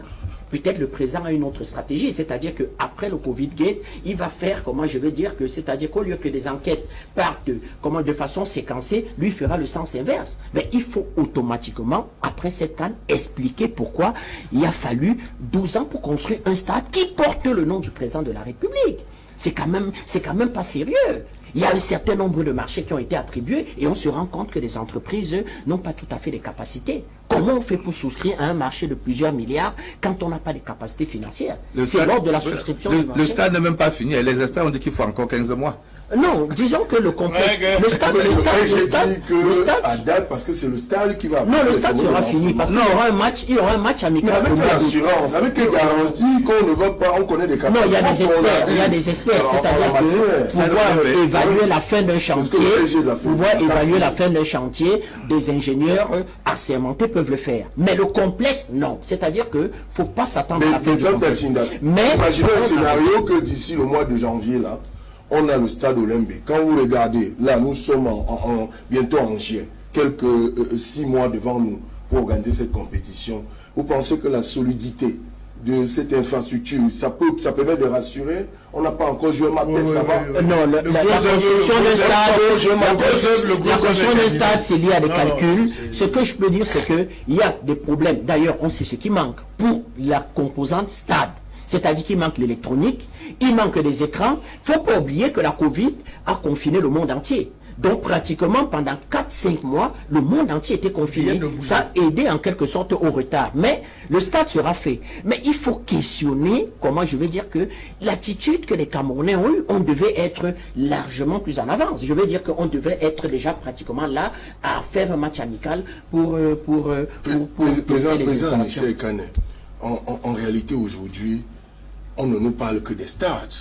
Mais quand on regarde globalement l'aménagement urbain au Cameroun, pour une compétition qui aura lieu dans 6 mois, ces polémiques, ces incertitudes ont lieu d'être. Non, moi je ne crois pas. Il faut être lucide et honnête. Autant le CHAN a permis un système d'amélioration sur le plan infrastructurel, autant la CAN va permettre des améliorations. Moi, j'étais à Bafoussam il y a quelques mois. C'est une autre ville. Je pense les entrées de Douala ont été améliorées. Parlant de Douala, il y a des grands travaux infrastructurels à Yaoundé qui vont permettre une meilleure circulation. D'ailleurs, le cahier de charge de la CAN est que, quelles que soient les infrastructures, le trajet qui va des stades aux hôtels de résidence des joueurs, ce trajet-là est neutralisé pendant la compétition. Donc de toute manière, il y aura des problèmes de circulation dans la ville, il y aura la CAN. Quelles que soient les infrastructures. Et ça fait partie du cahier des charges. Bon, par rapport à la CAN, je pense qu'il faut dire, il faut dissocier l'intérêt général de nos ambitions personnelles. Nous tous nous militons pour que ce pays s'y change et qu'à sa direction se trouvent des gens un peu plus patriotes que ce qu'on voit aujourd'hui. Vous savez, si on prend un ministre camerounais, parmi ceux qui sont soupçonnés d'isolement, vous le mettez dans le gouvernement en Suède, il ne volera pas. Donc ce n'est même pas un problème individuel, c'est un problème de système. Le système fait en sorte que lorsqu'on nomme des gens, ils sont dans une dynamique de détournement. Donc, la solution, c'est en finir avec le système actuel. Je parie qu'il y a des gens patriotes au sein du RDPC. Je ne citerai pas Fouchivé, mais je parie qu'il y en a d'autres. C'est avec eux qu'on va construire ce pays demain. Justin Youmsi, on va sortir de l'émission. Ces polémiques et ces incertitudes sur l'organisation de cette compétition nous permet de nous interroger sur le management de notre République pour une compétition qui nous a été attribuée en 2014. C'est tout à fait normal.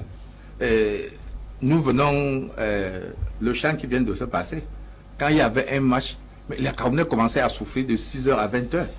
Est-ce qu'on devait souffrir parce qu'il y a un match? On nous a dit que l'entrée, le S, devait être à jour. Mais encore rien.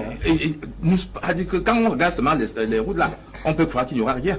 Parce que ce sont des éléments qui vont permettre au camp de bien fonctionner. Alors si visiblement ces routes ne sont pas aménagées, il y a de quoi on doit avoir peur.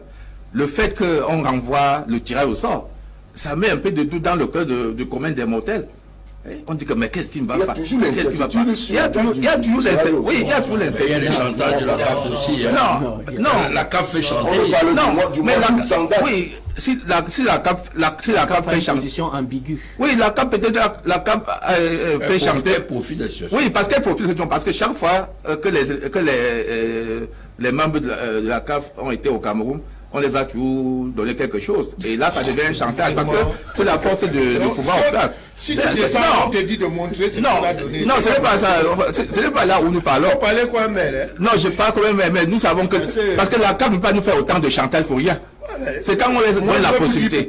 Non, la CAF ne peut pas nous faire de chantage pour rien. Puisque nous avons vu Ahmad nous dire lui-même qu'il n'y aura pas de problème. La coupe va se jouer. Mais après, il sort quelques jours, il nous dit encore, même personne. Non, on ne comprend plus. Il y a des trucs. Et quand il y a trop d'ambiguïté, on peut analyser autrement. Le président Kanye a dit quelque chose. Dans tous les cas, c'est depuis 2014 que le Cameroun a eu le drapeau pour l'organisation d'une CAN. Je voudrais aujourd'hui faire appel à l'histoire. La première CAN qui s'est jouée au Cameroun, c'est 1972. Moi qui vous parle, je n'ai pas vu un seul match. Et je pense que, entrant presque dans les 60, il faut s'interroger pour la jeunesse qui est derrière nous. Donc les esprits camerounais devraient normalement être, comme a dit le président, il nous faut cette CAN pour permettre à notre jeunesse de rêver. Pour ça, nous le souhaitons. Si on refuse à la jeunesse de rêver pour quelque chose, pour moi, de si simple, qui est un rendez-vous du donner de recevoir, un rendez-vous où le Cameroun est au centre de la politique sportive africaine, c'est que vous aurez fabriqué des balles. Donc, quand je dis ça, je voudrais vous donner, une image. L'image, lorsque le premier match devait se jouer à Limbé. J'y étais. Les gens ont dit qu'il n'y aura pas match. Oui. Cette jeunesse, et je préfère, vous avez vu, le président est parti suivre le match à Limbé parce qu'on voulait voir si la jeunesse devait venir. Les jeunes sont venus, même les ambassadeurs. Ils étaient derrière, hors du stade tellement il y avait du monde. Donc, ça veut dire que la jeunesse dit, le Maroc joue. Je n'ai jamais vu un Marocain. Un jeune qui joue au football dans la cour et qui deviendra Roger Mila.